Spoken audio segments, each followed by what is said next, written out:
O matrimônio, ele não te completa, ele te complementa, sendo um dos fatores que te leva a ser complementar, a melhorar a tua vida. Porque somente em Deus somos completos. Sim ou não? Você quer ir comigo?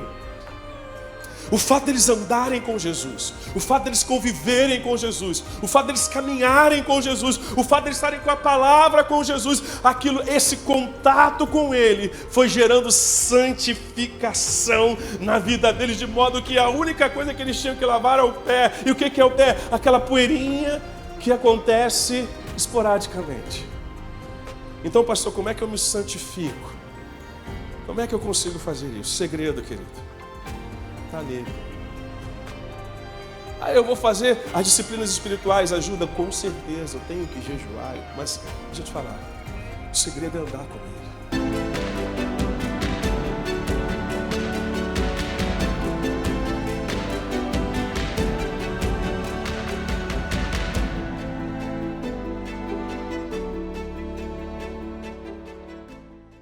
Eu me sinto feliz demais poder estar aqui. Trago um abraço da minha esposa. Ela não pôde estar comigo aqui hoje.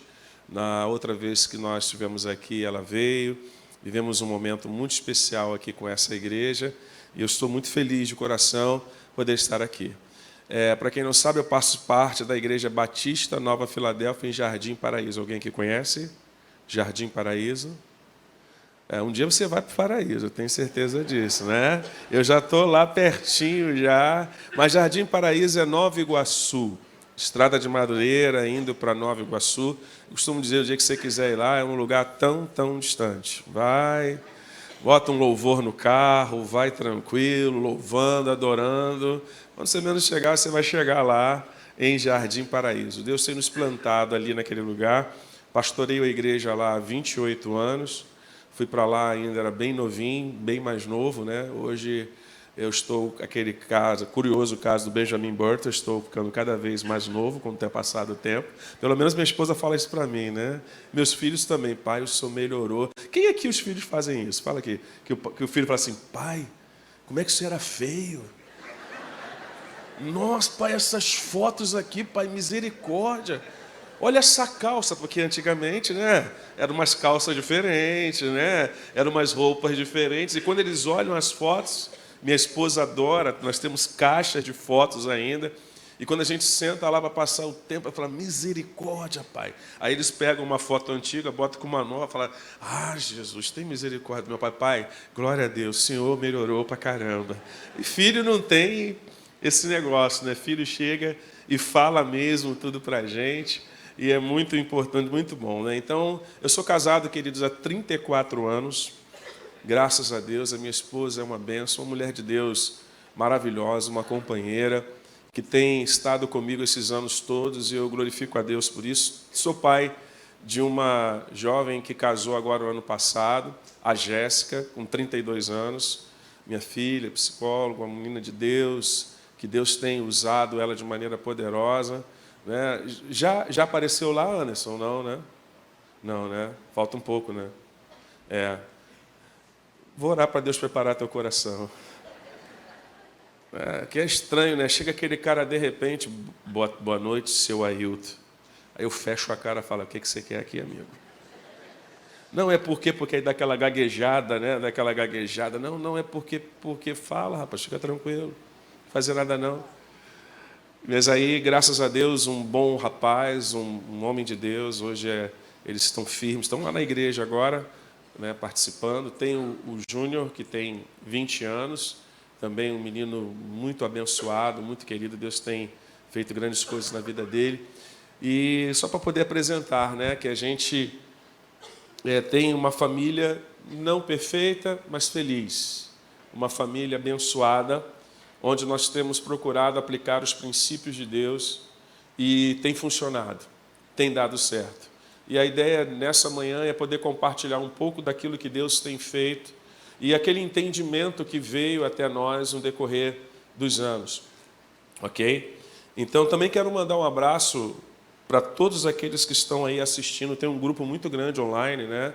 Um grupo muito grande online, que Deus abençoe a sua vida, interaja aí, dá o seu like aí, compartilhe o link com algumas pessoas, alguns amigos que você possa estar compartilhando para poder ouvir a palavra do Senhor. Lá na igreja a gente faz um momento, pastor Anderson, onde antes da palavra a gente libera as pessoas para pegar o telefone, a gente fala assim, copia o link, manda para quantas pessoas você puder mandar e diz assim, olha, Deus vai te abençoar. O resultado disso é que nós temos tido pessoas que têm tomado decisões por Cristo através dos cultos online e têm entrado em contato com a igreja, pessoas que estavam afastadas, que vêm até a igreja. Então, é uma ferramenta maravilhosa que nós podemos usar para a evangelização. E aí eu falei para o pessoal, falei assim, ó, faz um grupo de desviados, faz um grupo de pessoas que ainda não conhecem a Cristo, prepara lá no WhatsApp e manda para eles. E aí foi engraçado que tem um irmão, né, porque eu tenho um grupo, mas esqueci de tirar esse irmão. Aí ele falou assim, poxa, pastor, o senhor mandou para mim, eu estou desviado. Eu falei, não, querido, mas de qualquer maneira chegou até você, né? E foi uma bênção. Mas vamos lá, queridos. Nós temos um tema e eu pude acessar aqui e ver várias mensagens, fui grandemente edificado. Esse mês inteiro, pregadores têm vindo aqui para trazer a palavra de Deus sobre esse tema, santificados, né, a santificação. E o tema que me foi proposto para hoje é santificados para cumprir propósitos matrimoniais. Eu vou repetir, santificados para cumprir propósitos matrimoniais. Nós vamos ler um texto base, bem rapidinho, ok? Eu vou pedir aí a minha equipe que já pedi para colocar ali, Hebreus. Eu já passei para eles, ok? Hebreus capítulo 13, verso 4, diz assim o texto sagrado. Digno de honra entre todos seja o matrimônio, bem como o leito sem mácula, porque Deus julgará os impuros e adúlteros. Diz Hebreus capítulo 13, versículo 4. Amém? Queridos, deixa eu passar uma coisa para você. Há muitos anos atrás, eu ouvi um pregador chamado Alem Bifto. Esse pregador é um etíope. E eu ainda era bem novo convertido, eu estava no começo da minha fé. E ele trouxe uma palavra muito tremenda quando ele falava sobre propósito. Repita comigo, sobre o quê? Propósito. E eu ouvi aquela palavra mais de umas 10 vezes. Para você ver como é que o tempo era antigo, era uma fita. Quem se lembra da fita aqui? Né? Que você colocava a fita e fazia... voltava.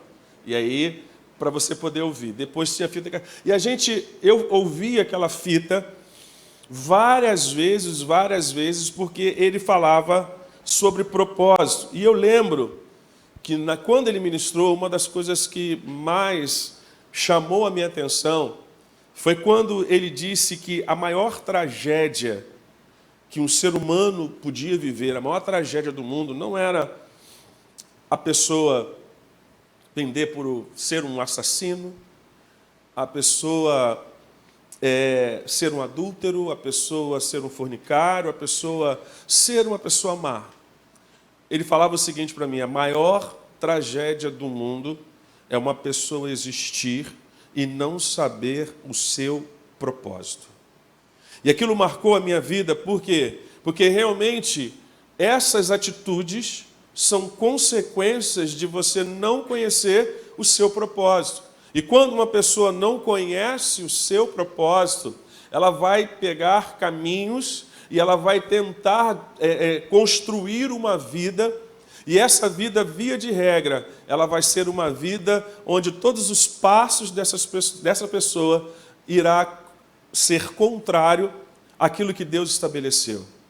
E aí é importante, e quando ele fala sobre isso, e quando ele abordou esse tema, eu comecei a entender algumas coisas na minha vida, e comecei a compreender, até porque, na verdade, eu não tinha na minha vida um propósito de ser pastor. Aparentemente, eu não tinha projetado isso para a minha vida, eu não imaginava isso. Mas quando eu vim para Cristo, e uma vez que eu entendi isso, eu assumi logo o papel e perguntei para o meu pastor o que eu preciso fazer, porque Deus me deu um chamado.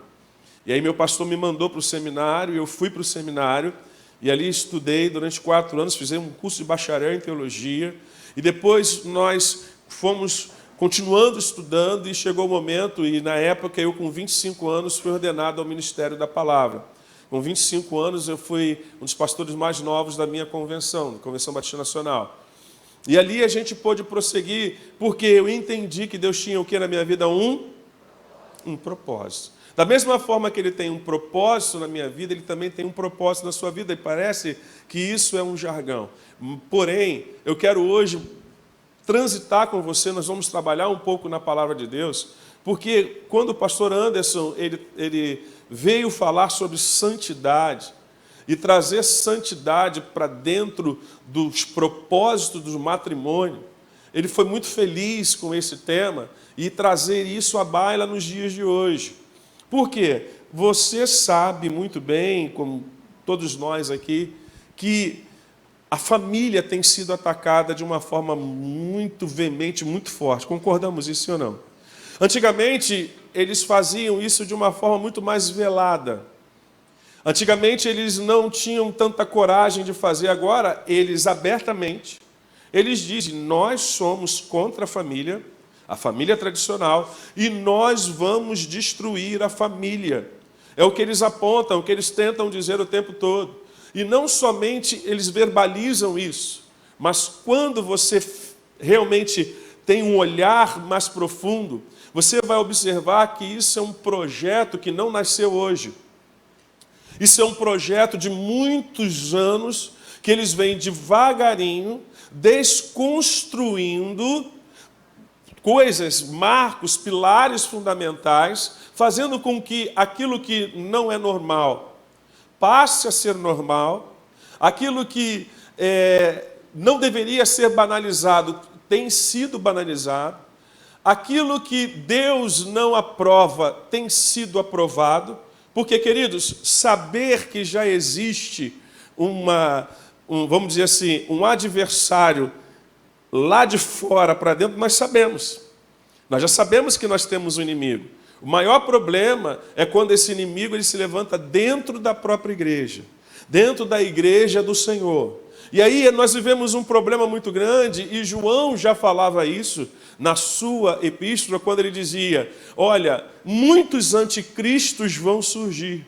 E João fala uma coisa, eles estavam no nosso meio, mas nunca foram um dos nossos. Eles estavam conosco, eles pareciam conosco, eles se moviam como nós, eles até cantavam como nós, faziam as coisas como nós, mas eles nunca foram um dos nossos. Por quê? Porque a partir do momento em que você não adota a palavra de Deus como regra de fé e conduta, onde você começa a relativizar as coisas e subjetivizar as coisas na sua vida, você começa a fazer o que? A trazer para um campo pessoal. E a Bíblia fala que nenhuma profecia das Escrituras ela é de particular interpretação. Eu não posso, ao meu bel prazer, achar que aquele texto, ou texto A, B, C ou D, qualquer, ele possa ser interpretado pelo meu raciocínio, pelo aquilo que eu acho, pelo aquilo que eu penso. Mas a primeira regra básica da hermenêutica é: a Bíblia interpreta a própria Bíblia. Eu tenho que achar dentro dela as respostas para tudo aquilo que eu desejo alcançar. E aí onde está o problema? É que eu tenho certeza que quando você abre, você vê pessoas fazendo uma exegese completamente fora do texto, daquilo que a palavra de Deus quer dizer. E por quê? Porque, na verdade, eles querem remover os marcos. E os marcos antigos, eles não podem ser removidos, porque marcos servem de parâmetros. O que significa? Quando eles removem marcos, nós ficamos sem parâmetros. E quando você fica sem parâmetro, qualquer lugar, qualquer coisa que seja dita, ela pode ser abraçada. Quem está me entendendo, diga amém. E a igreja de Jesus, e a PIB aqui, se levanta no mês de março para reforçar marcos que não podem ser removidos. Marcos que precisam permanecer firmes na nossa vida. Nós não podemos remover esses marcos que foram estabelecidos pela palavra de Deus. E uma vez que eu entendo isso, nós precisamos caminhar dentro daquilo que a palavra de Deus traz para as nossas vidas. Então, quando a gente leu aqui Hebreus, no capítulo 13, quando fala sobre, dentre todos que deve ser honrado o casamento, o matrimônio, é porque o matrimônio ele foi instituído pelo Senhor. O casamento foi instituído por Deus, a família foi instituída por Deus, e o que eu acho lindo nisso tudo, nesse processo todo, é que por mais que eles tentem e vão sempre tentar quebrar isso, vão tentar mudar, aleluia, nós servimos a um Senhor maravilhoso, como diz Hebreus capítulo 11, versículo 10, Ele é o arquiteto e Ele é o construtor. Glórias a Deus, porque Ele planejou tudo, e depois de ter planejado tudo, Ele agora vem acompanhando de perto todo o processo dessa construção que está na minha vida, na sua vida e em nossas vidas. Então eu quero já dizer nesta manhã para você, fique tranquilo, porque o arquiteto e construtor está com você. Pode parecer que as coisas não estão acontecendo, mas o Senhor tem controle de tudo, e se nós confiarmos nesse Senhor, aleluia, e mantermos firmes o propósito da sua palavra, pode ficar tranquilo, sossega, respira, porque aquele que projetou está acompanhando passo a passo tudo o que Ele projetou para a minha vida e para a sua vida. Se você crê, diga amém nessa manhã, diga amém, pastor, diga assim, pastor, eu creio nisso. Diga, eu creio nisso, pastor. Glórias a Deus. Então, eu quero falar sobre 2 pontos importantes dentro desse propósito, santificados para cumprir propósitos matrimoniais. O primeiro ponto que eu quero trazer para vocês, que abrange muitas coisas na nossa vida, eu vou pedir para ele colocar ali, é uma palavrinha que a gente estava meditando sobre isso, e Deus falou extremamente comigo, baseado no livro de Gênesis, no capítulo 2, no versículo 18. No 16 ele vem falando, Deus fala, mas olha que coisa interessante. Eu quero falar com vocês, a primeira questão é complementaridade. Repita comigo, complementaridade. Complementaridade. Diga mais uma vez. Isso. O que é isso? Vamos tentar trabalhar essa construção com você. Em Gênesis 2, 18, o que diz o texto ali? Não é bom que o homem esteja... E o que ele diz? Far-lhe-ei uma auxiliadora que lhe seja idônea, ok? Não se trata de completar. Não se trata de completar. Não seria o casamento o elemento principal para a felicidade plena. Não é. Não é completar. Ele fala assim, não, o casamento vai completar você. Não, o casamento ele complementa a sua vida. Porque se nós depositássemos toda a esperança de um completar numa outra vida ou dentro de uma instituição, nós, queridos, com certeza falharíamos. Porque eu não posso depositar a razão da minha esperança na minha esposa. Quem está me entendendo? Ou você não pode depositar no seu marido. Ou no seu filho. Existe um prazer nisso? Existe. Mas não entenda isso. Complementar não se trata de completar. O complemento significa que dentro dessa trajetória do Senhor, dentro daquilo que Deus instituiu, a família é algo que vai complementar, porque existem aqui objetivos específicos da parte de Deus para que possa ser trabalhado na minha vida e na tua vida. Então, veja bem, quando o Senhor pensa nisso e quando a gente olha lá para Adão e Eva, você não vai ver Adão pedindo alguém para o Senhor, mas você vai ver Deus observando que existia a falta de alguma coisa para Adão. E aí a ideia de Deus é tão linda que ele fala que assim, não é bom que ele esteja só, e eu vou fazer para ele uma auxiliadora. A palavra ali, auxiliadora, é Ezer, de Ebenezer, que vem pedra de ajuda. O que é Ezer? Alguém que vai ajudá-lo, alguém que vai estar do seu lado para poder torná-lo alguém melhor, para poder ajudá-lo nos processos da vida. Então, muitas vezes, é feita uma leitura errada. Não, ela veio só para poder suprir a necessidade dele. Não, querido. Ela veio para poder, no caso, quando Deus estabelece isso aqui, Adão precisava ser aperfeiçoado. Adão precisava de alguém que pudesse realmente lavar roupa. Eu ouvi, hein, mano? Eu ouvi, hein? Mas muito mais do que isso, é óbvio que isso também faz parte, mas a visão de Deus, quando o Senhor, ele chama, ele cria a mulher, e é tão interessante que a palavra ali é baná, quando ele vai criar a mulher, sabe qual é a ideia que ele faz?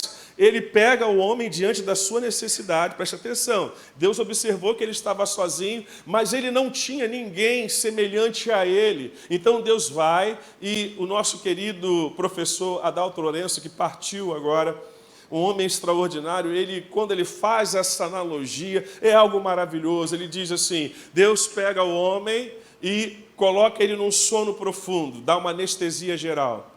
Depois vai lá, Deus abre a costela dele e pega lá uma costela. E aí ele fala que o elemento para uma clonagem, se fosse clonar alguém, está justamente dentro daquela parte da costela, tem esse globo que precisa para uma clonagem.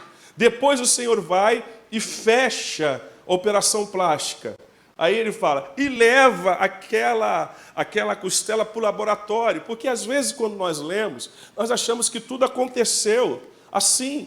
Mas não, aí Deus vai lá e começa a confeccionar aquela mulher, começa a trabalhar. E eu costumo dizer que o pai do noivo também é o pai da noiva. Porque no primeiro casamento, diz até, se você for ver em Gênesis, o que acontece, pastor? Adão acorda e diz a Bíblia que Deus trouxe a mulher até ele.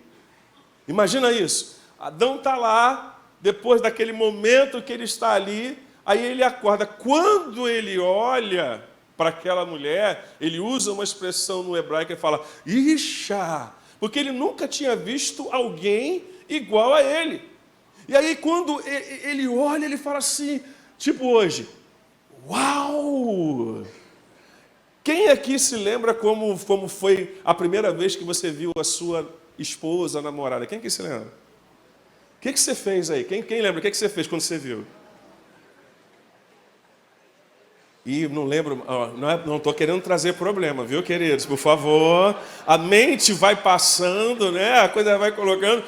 Mas eu me lembro que quando eu vi a minha esposa a primeira vez, eu estava na primeira igreja batista da Vila Kennedy, e eu era novo convertido, estava assim do lado de fora, e de repente, queridos, eu vi aquela morena,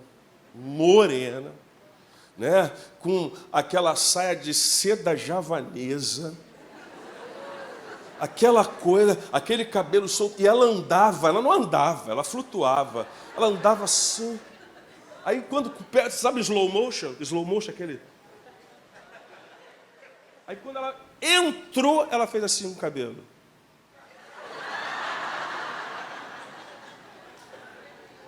Aí, irmão, eu desliguei completamente, né? Onde eu estava, mas eu fiquei vidrado. E aí tinha um rapaz do meu lado, eu falei, amigo, quem é? Falei, rapaz, vou lançar uma profecia aqui. Aí, um dia, vai ser minha esposa, vai casar comigo. Aí quem era? Era meu cunhado. Era irmão dela. Ele falou assim, faço o maior gosto. Eu falei, então já é, meu irmão. E pouco tempo depois, né? Mas eu fiquei boquiaberto quando eu vi aquela mulher maravilhosa, linda, aquela jovem, linda, exuberante. Eu falei assim, meu Deus, o que é isso? E aí você tem essa expressão. Quando Adão vê aquela mulher, ele fala assim, uau! E ele vê, e Eva deveria ser linda, amém ou não? Adão também deveria ser lindo, amém ou não? E aí Deus te deu esse Adão, querido. E essa é a tua Eva. Né? O Adão já não está mais como antes, né? Já perdeu os cabelinhos, cresceu um pouquinho a barriga, né? Algumas coisas já começaram a acontecer, mas é o seu Adão, querido, é a sua Eva, ok? Então dá glórias a Deus, porque é essa daí que Deus deu, e é até que a morte separe. Eu posso ouvir um amém? Não por tristeza, mas por alegria. Amém? E foi maravilhoso aquele momento ali, onde ele é impactado. e ele recebe aquela mulher, e ele tem um propósito. Por que eu falo sobre isso? Porque, na verdade, através dessa relação interpessoal, lembrando que até ali ele não tinha relacionamento com ninguém da sua espécie, ele seria moldado. Não existia ninguém como ele. Não existia ninguém da espécie dele. E a ideia era que de Deus era que ele pudesse trilhar um caminho com alguém que iria ajudá-lo a desenvolver. Por isso que ele chama de Ézer. E esse processo de desenvolvimento pessoal faria com que ele aprendesse a compartilhar. Amém? Ele era o reizinho do Éden, irmão. Reizinho. Mandava em tudo, colocava nome em tudo. E aí, ela vai falar assim, eu tenho que melhorar a tua vida. Vou preparar alguém para você. E agora, o cara que não compartilhava com nada com ninguém, ele tem que aprender o quê? O cara que não precisava ceder nada para ninguém, o que ele tem que fazer? Ele tem que o quê? Me ajuda? O cara que não era humilhado por ninguém, agora ele precisa se humilhar. Oh, Jesus, que coisa linda, né? Aquele que era o centro, agora ele deixa de ser o centro. Ele agora não é mais o centro, ele vai ter que aprender a dividir, ele vai ter que aprender com outras pessoas, ele vai aprender a desenvolver que, a princípio, né, alguém que parece muito com ele por fora, mas por dentro, querido, aleluia. Quem é casado aqui, diga aleluia. Não é verdade? Gente, tu se apaixona, fala, meu Deus, que coisa linda. Aí começa a conhecer. Oh, Deus amado. E quando começa a conhecer, né, tem uns que tem um gênio, aleluia. Tem umas, né, que ó, só aquele temperamento maravilhoso de se passarem 45 anos e ela lembrar ainda do dia, da hora, como estava o tempo, a cor, e lembra com detalhes. E fala, eu me lembro, esqueci não. Ou é só lá em Jardim Paraíso, só em Campo Grande que acontece isso? Não é assim? Uma pessoa que ele aprende a conviver. Mas olha que coisa linda de Deus, a sabedoria de Deus. Deus prepara alguém para poder aperfeiçoar esse homem. Porque, queridos, a Bíblia Sagrada ela é linda. O ferro afia com ferro. Não adianta, eu vou. Não, querido, você precisa de alguém. E quando você tem alguém, e aí o que entra? Qual é o propósito do matrimônio? Por que eu tenho que santificar? Porque eu sou uma pessoa completamente diferente. Eu sou uma pessoa muitas vezes egoísta, egocêntrica, onde eu quero ser o centro de tudo, e Deus levanta uma pessoa, ou eu escolho uma pessoa para começar a estar comigo. E muito mais, eu tenho responsabilidades dentro dessa relação, porque apenas eu não vou estar com essa pessoa apenas pelo sexo, mas eu estarei com ela por muitos outros propósitos que o próprio Deus estabeleceu. E aí é que começa o que a gente precisa entender acerca daquilo que Deus queria fazer. Quando Deus estabelece e forma uma mulher para o homem e traz para esse homem, é porque seria um grande desafio. Uma pessoa que realmente precisava, mas ele não entendia o nível disso. E o que tem acontecido hoje? Nós trabalhamos com casais. E muitos casais, eles entram num relacionamento apostando todas as fichas no matrimônio. Assim, não, quando eu casar eu vou ser completamente feliz. Não, quando eu casar, olha, os meus problemas vão acabar. Não, quando eu casar... Não estou querendo desanimar não, filho. Não estou querendo desanimar não.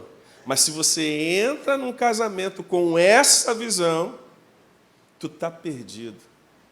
Porque, na verdade, presta atenção no que eu vou dizer para você aqui. Querido.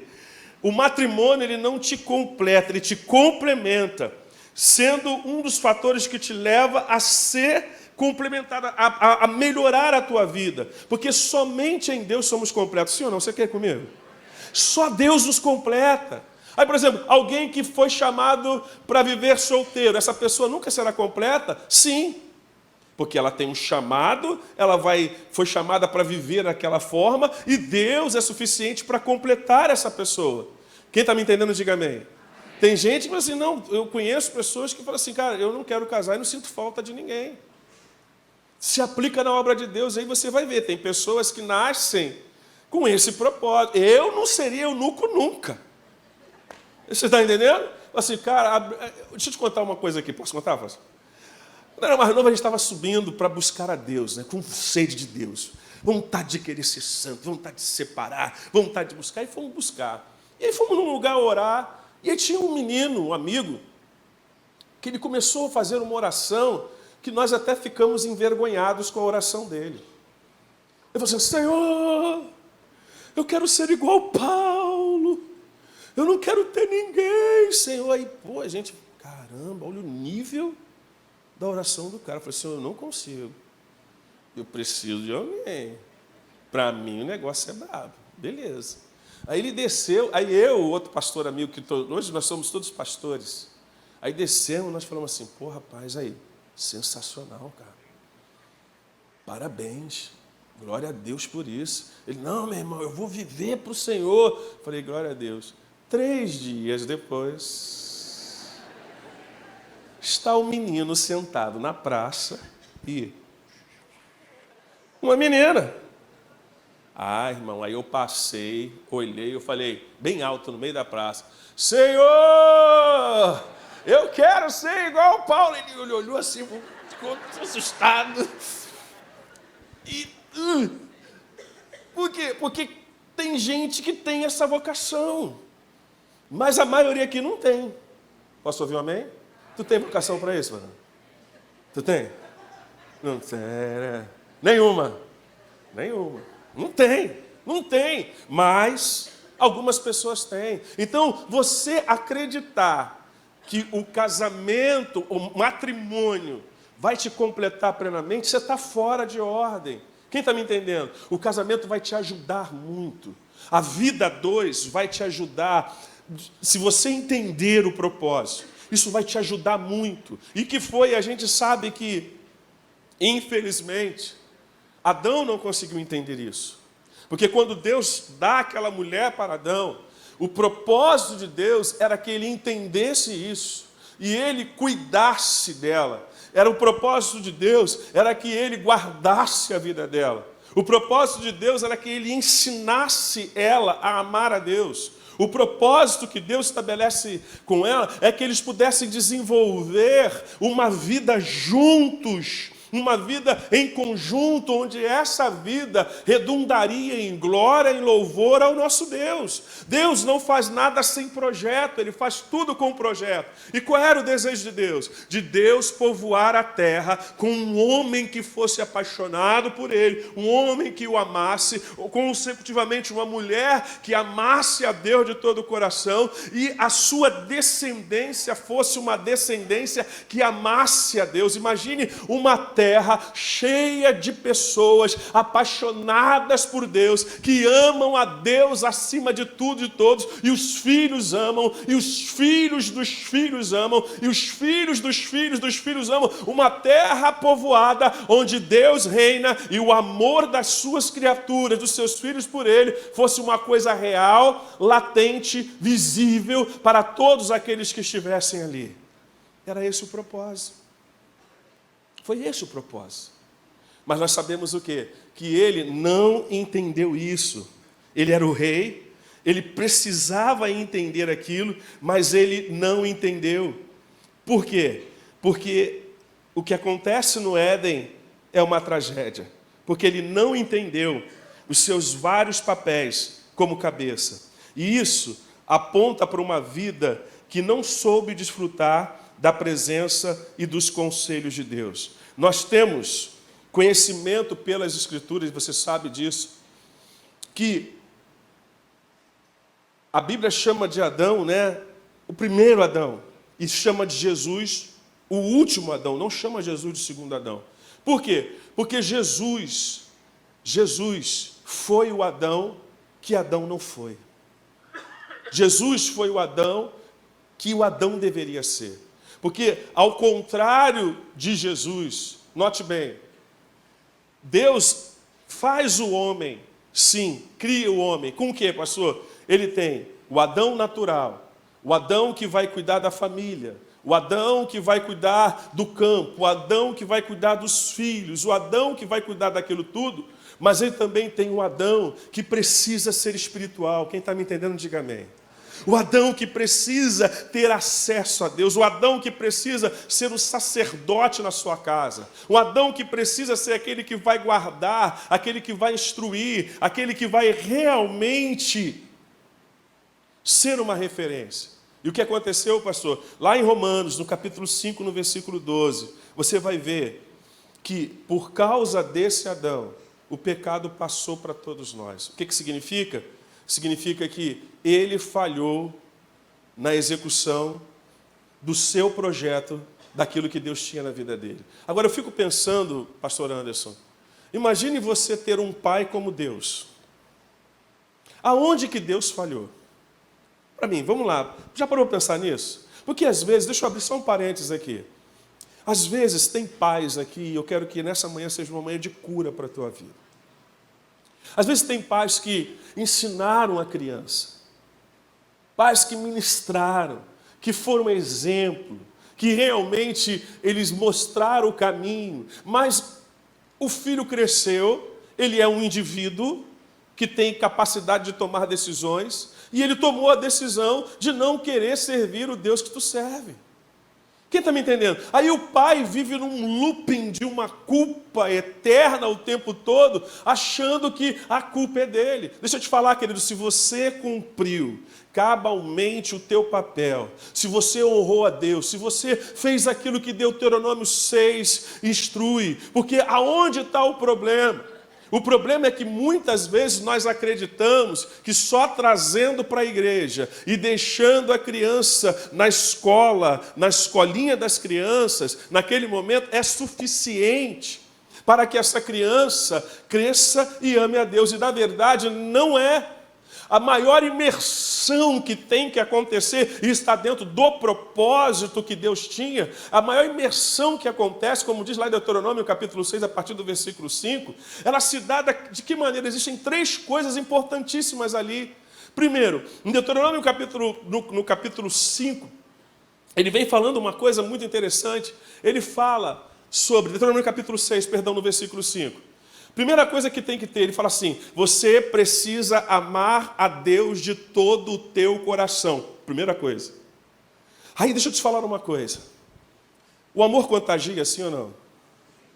Seu filho consegue observar se você é uma pessoa apaixonada por Deus ou não? O que vocês acham? Sim, porque o amor contagia. Quando você é apaixonado por Deus, pode reparar que pais apaixonados por Deus geram filhos apaixonados por Deus. Por quê, pastor? Porque o filho vai ver você orando, o filho está vendo você lendo a palavra, o filho está vendo você com uma devoção muito grande. Agora, o princípio para que isso seja uma realidade e a gente cumpra o propósito dentro do matrimônio é, primeiro, amar a Deus. Segundo, ele fala assim, guardar a palavra na sua mente, no seu coração. O que ele está dizendo? Que se a palavra for o centro, se a palavra for o que me ajuda? For o que me ajuda, por favor? For o centro. A partir dela, tudo vai ser distribuído. Então, quando a palavra governa, quando a palavra reina, quando a palavra está na minha mente, no meu coração, todas as minhas decisões, elas serão tomadas, pautadas na palavra. E tanto é que em Mateus, no capítulo 3, versículo 4, você vai ver que Jesus fala uma coisa muito interessante. A boca vai falar do que o coração está cheio. Mas aí o pai não entendeu o propósito do matrimônio. E aí ele fala sobre futebol, não tem problema. Ele fala sobre um monte de coisa, mas ele não fala sobre aquilo que é mais importante, que é fazer com que o seu filho cresça amando a Deus. Um filho que veja em você um exemplo de um homem de Deus, de alguém que depende de Deus, de alguém que só toma decisões pautadas no Senhor. Ele não consegue ver essa referência. E o que acontece, pastor? O que acontece muitas vezes, se você fez o teu papel, legal. Mas se não fez, o caminho ele é mais doloroso. E aí o Senhor fala sobre uma imersão. Você vai falar com o menino quando ele levantar. Você vai falar com ele ao se deitar. Você vai falar com ele no caminho. Você vai falar com ele assentado. Você vai fazer o quê? Vai colocar nas mãos dele a palavra, vai colocar na frente dele a palavra, vai colocar na porta, nos umbrais, você vai espalhar a palavra. Sabe o que é isso? Imersão, inculcar. E aí ele usa a palavra inculcar, no hebraico shanam, que significa o quê, pastor? Afiar. Pastor, eu vi 4 palavras lindas dessa palavra, quando ele fala assim, inculcarás aos teus filhos. Essa palavra inculcar significa, primeiro, afiar.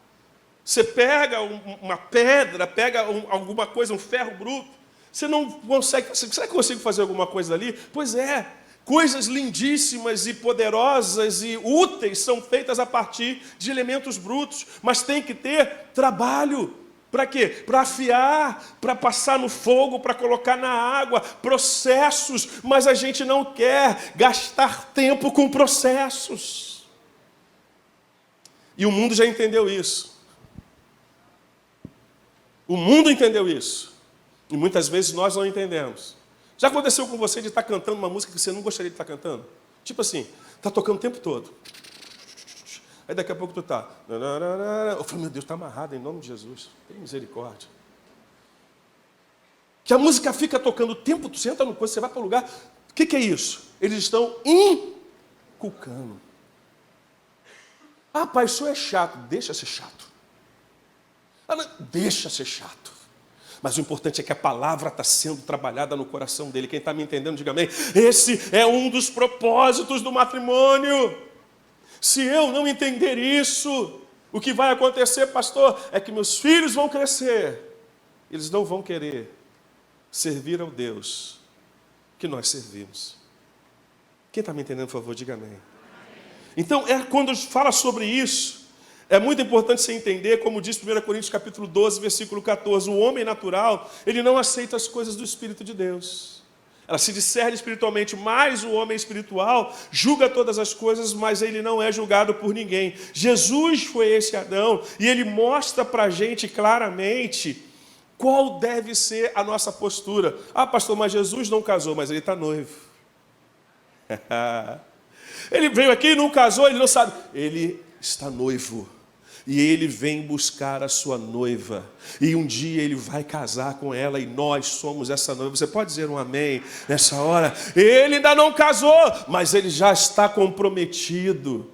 E ele cumpre todos os dias o seu papel como um noivo apaixonado, como alguém que ama, como alguém que realmente cumpre o seu papel em nós como igreja do Senhor. Então, quando eu falava sobre essa questão, a primeira coisa que eu estava falando com você sobre complementaridade, aponta para que a gente possa entender que eu tenho algumas obrigações, eu tenho algumas coisas a serem feitas como homem e como mulher de Deus. Nós temos isso para que o propósito de Deus se manifeste. E aí por que nós temos que ter santidade?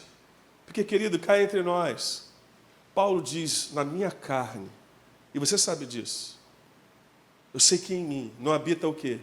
Bem algum. Bem algum. Efésios capítulo 5 é um texto clássico. Mas é interessante que Paulo fala assim, não vos embriagueis com vinho, em que há o quê? Contenda, mas enchei-vos do Espírito.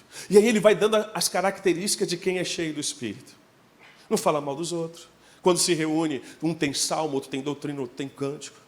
É uma pessoa que agradece a Deus por tudo. E aí ele vai continuando, aí ele chega assim, quem é uma pessoa cheia de Espírito? A mulher, ela se submete ao seu marido.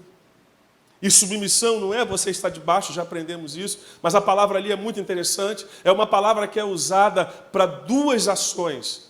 A submissão ela pode ser feita de maneira voluntária ou de maneira militar. Quando o apóstolo Paulo usa essa palavra submissão, ele está dizendo assim, eu preciso me submeter. E o que é isso? Eu obedeço. Dentro do regime militar, você tem que obedecer. Hierarquia e disciplina são a base. E se você não cumprir aquilo ali, você vai ser punido. Mas existe aplicação quando você se submete voluntariamente. E é por ordem. Porque não há problema nenhum em uma mulher se submeter a um homem que sujeita a Deus.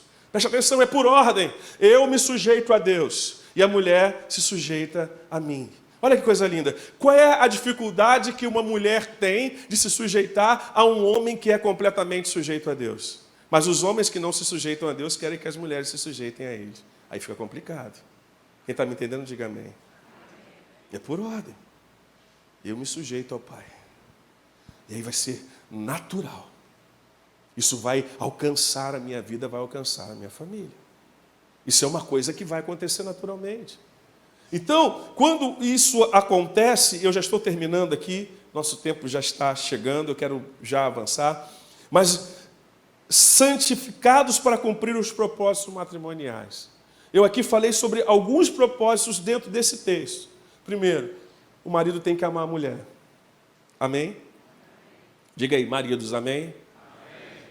Esse amém aí, se eu fosse essa irmã, eu dava uma catucada aí. Vamos lá. Os maridos devem amar as suas mulheres. Amém. Mas de que maneira? Como Cristo amou a sua igreja. Isso significa que ele tem que estar disposto a dar a sua própria vida, se for necessário. É esse o nível de amor que a gente tem. Mulher tem que se submeter. O marido tem que cuidar, guardar, zelar, instruir. E aí eu vou dizer aonde que entra a dificuldade. É que, queridos, se você não estiver próximo de Deus e permitir que a sua carne continue falando, dificilmente essas coisas se tornarão reais. Por que tanta gente briga o tempo todo? Por que tantos casais brigam o tempo todo? Porque não entenderam o primeiro propósito. Mas deixa eu fechar com vocês aqui com uma coisa muito interessante. Vocês se lembram, se eu não me engano, em João capítulo 13, quando Jesus ele se reúne com seus discípulos e ele vai lavar os pés dos discípulos, lembramos disso?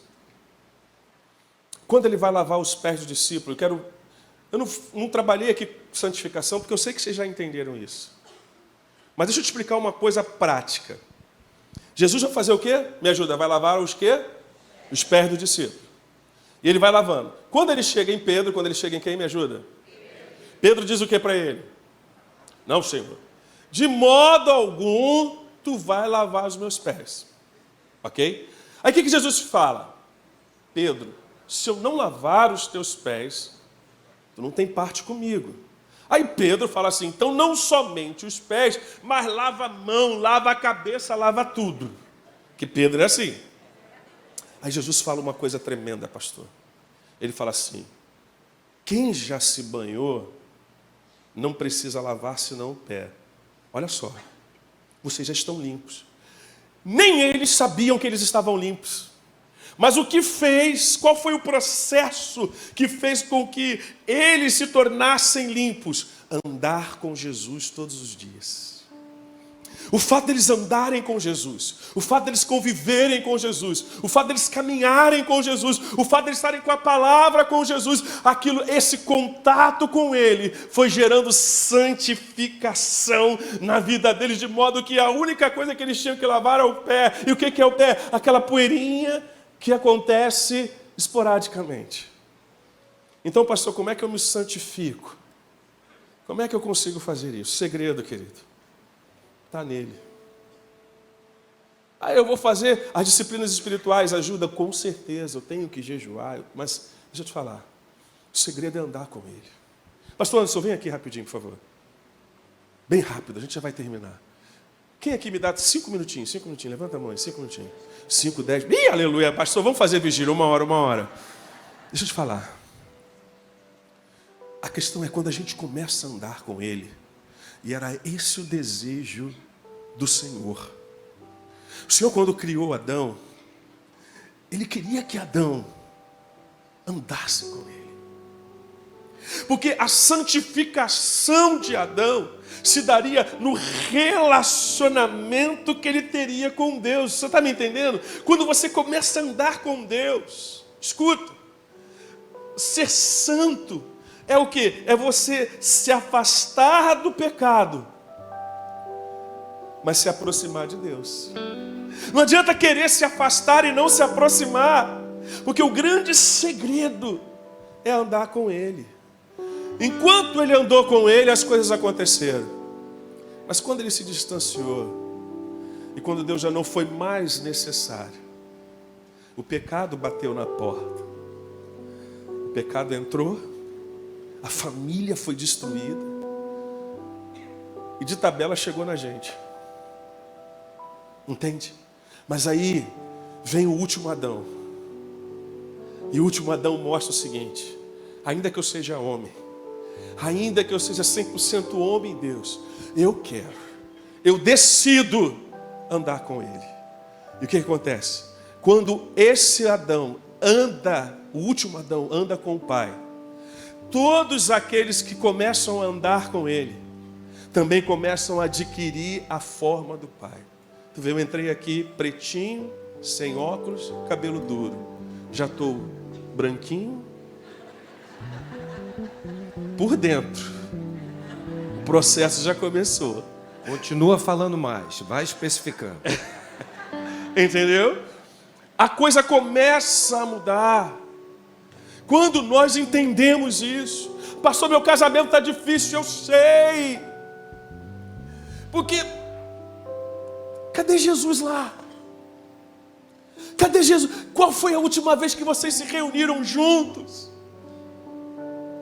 E começaram a adorar a Deus juntos. Qual foi a última vez que sentaram juntos? Vamos ler a palavra, vamos ministrar. Qual foi a última vez? Porque a presença santifica, a presença restaura, a presença renova, a presença traz uma nova visão. Mas quando eu dou mais atenção a outras coisas, algumas coisas começam a entrar, né, pastor?